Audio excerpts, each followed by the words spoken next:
Okay, so I'm going to be reading one of my weaker essays, which is Crumbs from the Table of Joy. I do not do too well on the drama section for the exam. So for this essay, I got a 21 out of 25, which, Okay. So throughout the course of, what's the question? What is the question? It's question 1. Okay. To what extent do Liddy's ideas contrast with Godfrey's? And it's a passage-based response. Okay. I'm just gonna start reading. Throughout the course of Lynn Nottage's play, Crumbs from the Table of Joy, the drastic contrast of Lily and Godfrey's ideas have been a major source of tension and conflict, at times generating contempt from Godfrey. Living under the same roof for the majority of this play, Lily's progressive pro-communism ideas in regards to racial justice is just dramatically juxtaposed by Godfrey's conservative pro-religion attitude towards issues of sex and politics. He just wants to stay out of trouble. Lily shows complete disregard for social norms, much to Godfrey's dismay. She prioritizes herself and her work serving the Black community via advocating for social reform over a dose of romance. It's a quote. Like other women. She believes that those women who have relinquished their common sense. She seems to believe these two values, love and intellect, as being mutually exclusive. As a woman, the only thing ever willed for her was marriage. Her anti-establishment, rebellious attitude wills her to do the opposite of other people's expectations. She tells Ermina, "Why take just one man when you can have a lifetime full of so many?" Godfrey, on the other hand, drowning in grief and sorrow following the death of his wife, has turned to religion for answers. He followed a self-described mystic who appears to grandly proclaim it.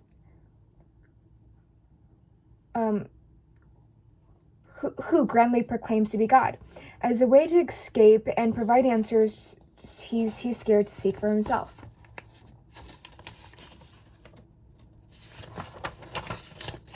Godfrey has become a devoted religious fanatic, seeking salvation from the cult of Father Divine. He abstains from sex, yet marries again after his wife's death. Godfrey pushes the importance of chastity and the concept of virginity onto his daughters, in hopes that they will not stray, at least according to him, from the path of God. Godfrey frowns upon the notion of casual sex, and pushes the value of a conservative marriage, a contrast to Lily's carefree attitude towards sex and her disregard for marriage. Lily wholeheartedly welcomes communism and pushes for a societal revolution, actively advocating for rights for her own community. Godfrey shies away from controversy, preferring to adhere to the safety of his conservative attitude and lifestyle have brought him. When he met his future wife, Gerda, on the subway, he tries his best to end their conversation, knowing what had happened to his Scottsboro boys. In a sense, Godfrey can be seen as a coward. Ernestine tells the audience that Lily would talk constantly about a revolution from the kitchen. Lily tells her nieces that we're at war, babies. She wants her life to serve a greater purpose, and so does Godfrey. While Lily wants to better the social standing and rights for the marginalized Black community, Godfrey wants to serve Father Divine, and henceforth God. Father Divine's peace mission actually started off as an advocacy group for Black rights. They distanced themselves from communism following the Second Red Scare. The two's missions may be different, but their joint belief in something grander than both their lives is something they share. Lily is a leader, whereas Godfrey is passive. Lily does everything as a statement, down to the way she dresses and presents herself. When hot combing Ermina's hair straight, the stage directions indicates that even while performing a domestic chore, Lily is still active and aggressive in the matter, wielding the hot comb like a weapon. To Lily, vanity is a weapon. She speaks of challenging racist stereotypes by dressing better than white women do, even with limited resources. She dresses like a white woman and even styles her hair straight, mimicking the natural texture of many white women as opposed to naturally kinky and coily hair. She tells Ermina that a nappy head in this world might as well fly the white flag and surrender. Godfrey is passive on the matter, even though he is just as limited and burdened with the weight of racism as she is.